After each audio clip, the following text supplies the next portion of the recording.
आज मैं सदन को एक कहानी सुनाना चाहता हूं।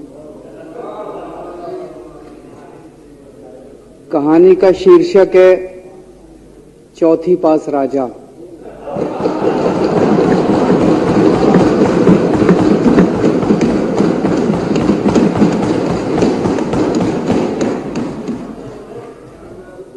आपने बचपन में राजा रानी की बहुत कहानियां सुनी होंगी। मेरी कहानी में रानी नहीं है,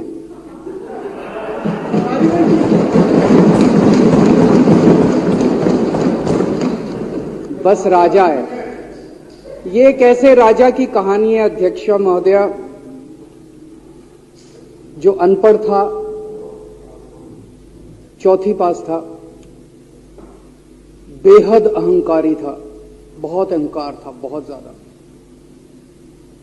और पैसे की इतनी हवस थी, इतना भ्रष्टाचारी था, इतना भ्रष्टाचारी राजा था। ये एक महान देश की कहानी है। एक बहुत महान देश था, कई हजार साल पुराना देश। उस देश में एक गांव में एक बहुत गरीब परिवार में एक बच्चे का जन्म हुआ। जब बच्चे का जन्म हुआ तो ज्योतिषी ने कहा, गांव में ज्योतिषी होते हैं, आते हैं, वो पत्री बनाते हैं। ज्योतिषी ने कहा, माई तेरा लड़का बड़ा होके बहुत बड़ा सम्राट बनेगा। माई को यकीन नहीं हुआ, मेरा इतने गरीब हूं मैं, कहां से मेरा बेटा सम्राट बनेगा। तो उसने कहा, नहीं, तेरे बेटे के ग्रह बताते हैं तेरा बेटा बहुत बड़ा सम्राट बनेगा।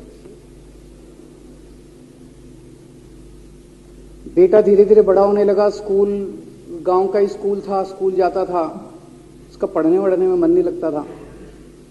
तो चौथी के बाद उसने किसी तरह से चौथी करी, चौथी के बाद उसने स्कूल छोड़ दिया। गांव के पास एक रेलवे स्टेशन था।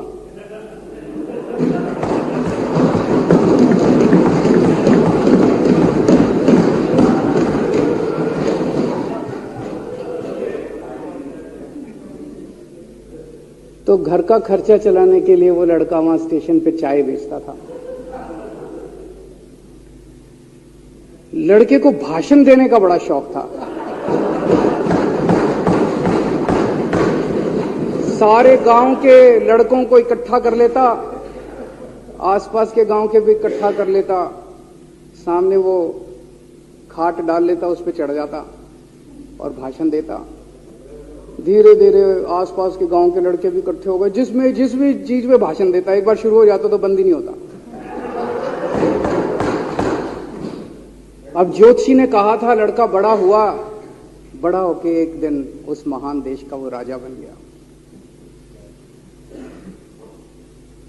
पूरे देश में उसका नाम हो गया चौथी पास राजा। लोग उसको चौथी पास राजा कहते थे। अब उसे आता जाता कुछ था नहीं, पढ़ा लिखा था नहीं। अफसर आते, कुछ अंग्रेजी में चपर चपर करते, उसको समझ नहीं आता। अफसर जो मर्जी उससे साइन करा के ले जाते, जो मर्जी उससे साइन करा के ले जाते। अब वो कुछ पूछे अफसरों से तो उसे भी शर्म आती थी कि मैं पूछूंगा तो उनको लगेगा अनपढ़ आदमी है, पता चल जाएगा। तो उसके भी दिल में ये रहता था, यार मैं पूछूं ना पूछूं। पता नहीं किस किस चीज पे उसने चौथी पास राजा ने साइन कर दिए।